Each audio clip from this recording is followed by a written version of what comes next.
Once upon a time, in a small forgotten village nestled between misty hills, there stood a grand old mansion.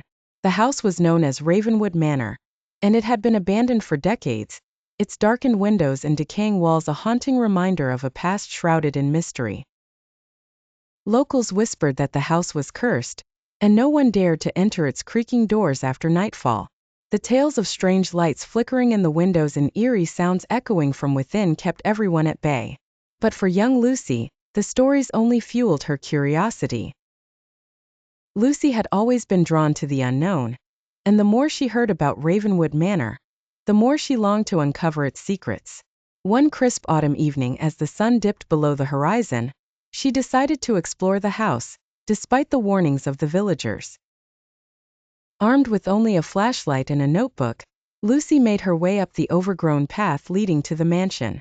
The air grew colder as she approached, and the towering trees seemed to close in around her. The door, heavy with age, creaked open at her touch and she stepped inside. The interior of the mansion was as eerie as she had imagined. The once opulent furniture was now covered in dust, and cobwebs draped from the chandeliers like ghostly veils. The air was thick with the scent of damp wood and decay. As Lucy ventured deeper into the house, she began to hear faint whispers, almost like the wind was carrying the voices of the past. She followed the sound to a grand staircase that spiraled up into the darkness. With each step, the whispers grew louder, more distinct, until they seemed to surround her. At the top of the stairs, she found herself in a long hallway lined with portraits of the house's former inhabitants.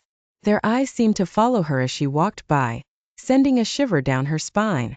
She stopped in front of a large, ornate door at the end of the hall.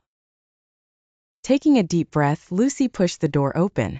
The room beyond was a large, dusty library, filled with towering bookshelves.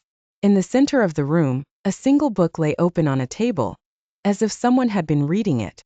The whispers had now turned into a low, mournful moan. Drawn to the book, Lucy stepped closer, her heart pounding in her chest. The pages were filled with handwritten notes and sketches, detailing strange rituals and incantations. But before she could read further, a cold breeze swept through the room, extinguishing her flashlight. Panic set in as the darkness closed around her. The moaning grew louder, filling her ears, and she could feel a presence looming behind her. She turned quickly, but there was nothing there. Only the oppressive darkness and the overwhelming sense of being watched. Just as she was about to flee, a pale figure emerged from the shadows, its eyes glowing with an otherworldly light. The figure's face was gaunt, with hollow cheeks and a twisted smile that sent chills down Lucy's spine. It reached out to her with long, bony fingers, whispering her name in a voice that seemed to echo from another time. Terrified, Lucy stumbled backward, knocking over a chair as she scrambled to escape. She bolted down the hallway, the figure's whispers following her as she fled. She raced down the stairs, through the front door, and out into the night, not daring to look back.